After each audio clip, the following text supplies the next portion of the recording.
So there's the finished painting, done with just 4 washes of paint. Well, 3 really, just the yellow, blue and the purple, and then the highlights of the brown to finish off.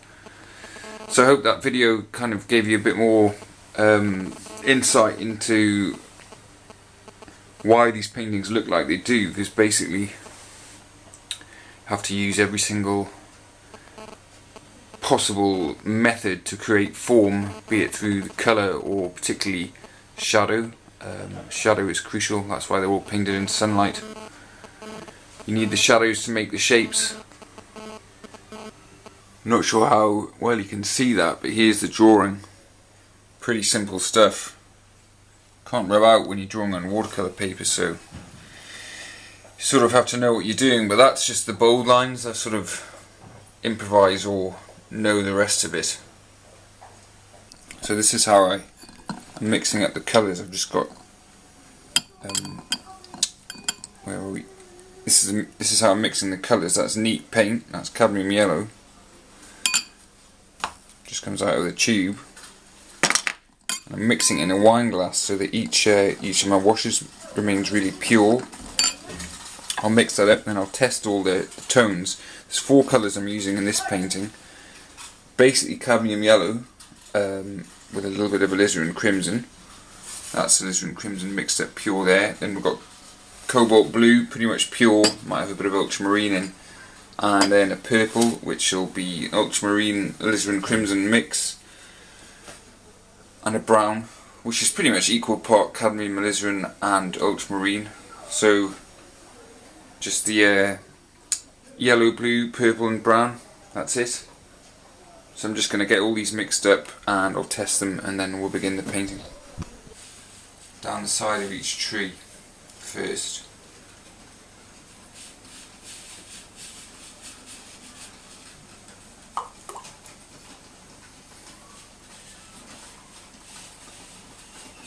Then I'm going to start painting all the yellow on the landscape. So what happens with some of this is there'll be a wash of blue put over the top, which will turn it into green. So always working with the slope, letting the paint do the work. Got to work really quite quickly. Cadmium yellow is a great colour for that though, because it doesn't leave any drying lines or marks. You can leave a line like that just there, you know, for up to maybe a minute or 2, and it's not really going to affect the pigment, so it'll leave no line. Unlike other colours such as, you know, cobalt blue or something, which will.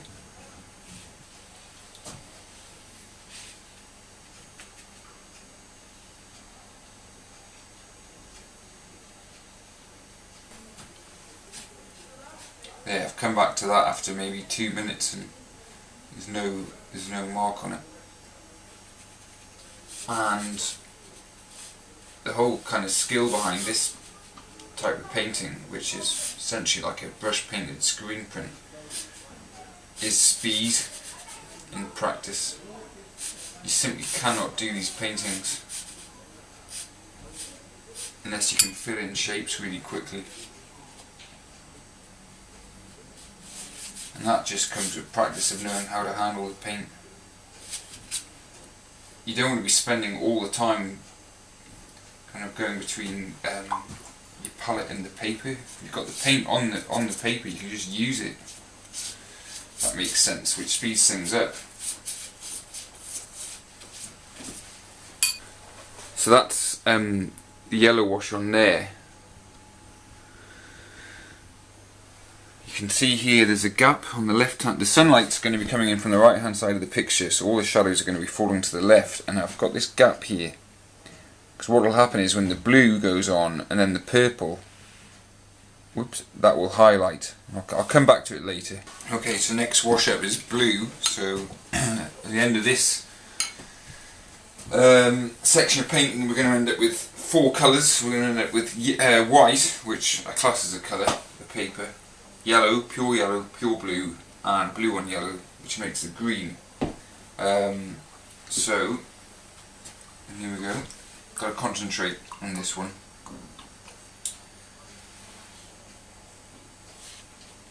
There's a reason for doing everything on this picture. It's completely planned. Normally I would probably, a bit like writing, kind of start a picture from left to right, but on this one I get these 3 blocks of colour can go in pretty much independently because they don't merge with the rest of the picture. On a lot of the rest of this, the blue is like one continuous section of print, so it all has to be done at once, whereas here I can kind of leave a join, and I'll explain the concept of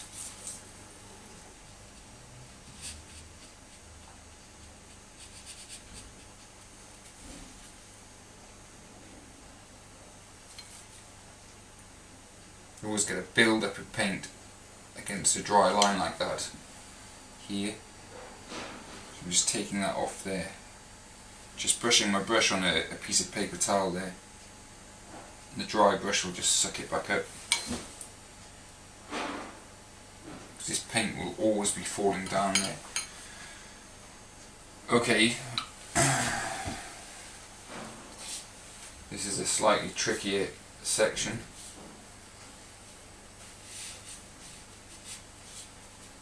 If anything's going to go wrong, it'll be here. But I'm going to put some of these clouds in, which I'm just wanting to do in one stroke if I can.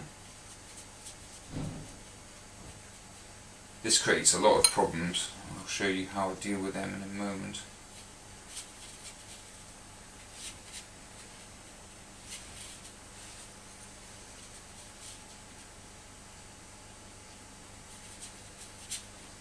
What I'm doing is just levelling my line up there, so I'm not going to get any drips. Okay. You get a constant dribble coming off the back, so you've got to take the paint from the top edge off, because otherwise when the wash dries it won't dry evenly. Now because I'm working with cobalt, you can't leave your lines very long at all, because otherwise I'd end up with a mark. If I was to leave that and walk away and come back in a minute, the sediment in the paint would just simply pool up and you'd end up with a drying mark.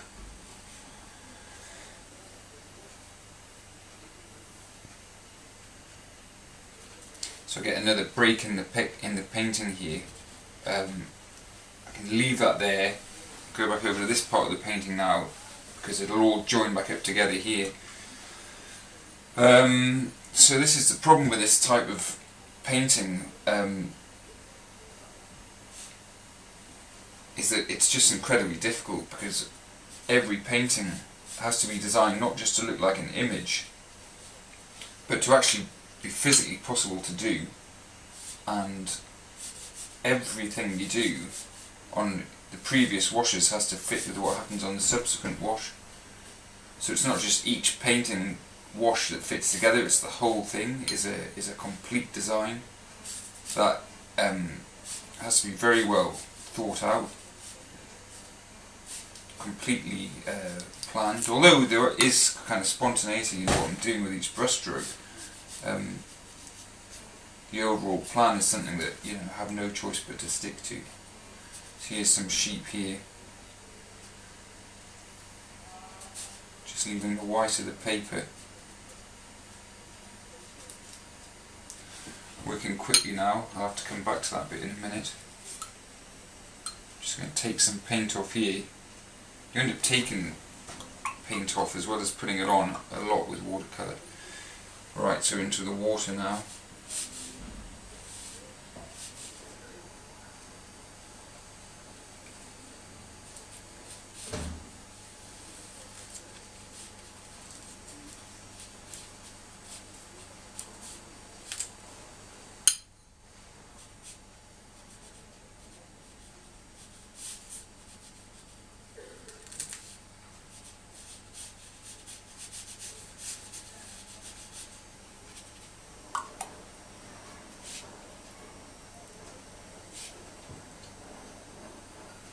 So here we are joining up the two sides of the painting. And there's no other order I could have painted this in.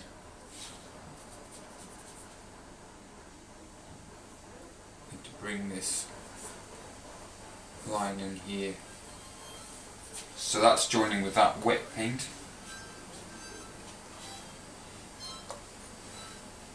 There we go.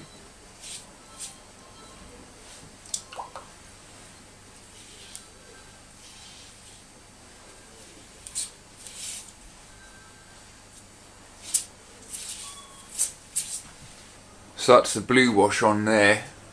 So we've got our 4 colours now, off 2 colours. At this point the picture doesn't make too much sense, but it will do when the purple wash goes on the top. That's that kind of blue highlight I was talking about on the back of the tree.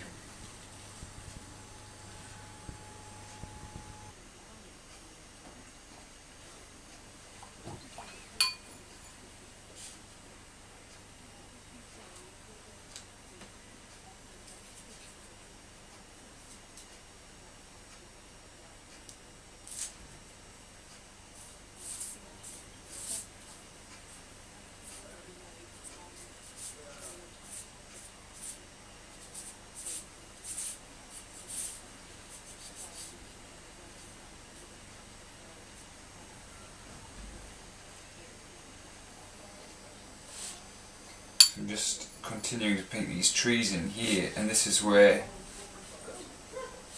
I guess you can see more of the advantage of this sort of backlighting. Leaving that pure blue on the left hand side of the tree, you need that to be able to make it, well, the distinction of where the tree is, obviously.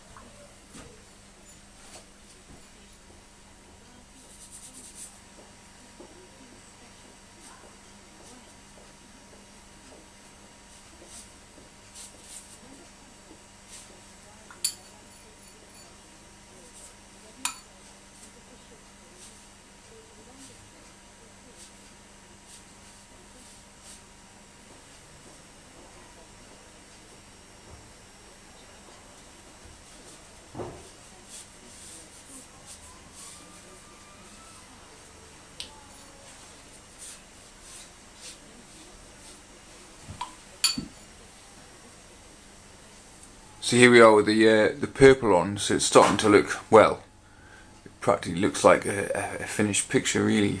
One more to go, and that's the brown. Let's just get a close-up and see. That's the blue back highlight I'm talking about, and you can see there how you've basically got the purple and blue and just the pure purple as well. If you look at the side of the trees here, where the point where the light catches the shade, what you can actually see is a microcosm of the whole picture. You can see, you know, pure yellow, pure blue, the green, got pure purple, you've got the purple on the yellow, the purple on the green, so you've got all the different 8 colours just running down the centre of the trees there. Okay, so next one's just some basically brown, just a little bit of brown, so I'll pop that on now. Part of the trick here is it's really just putting a tiny bit on, not overdoing it at all.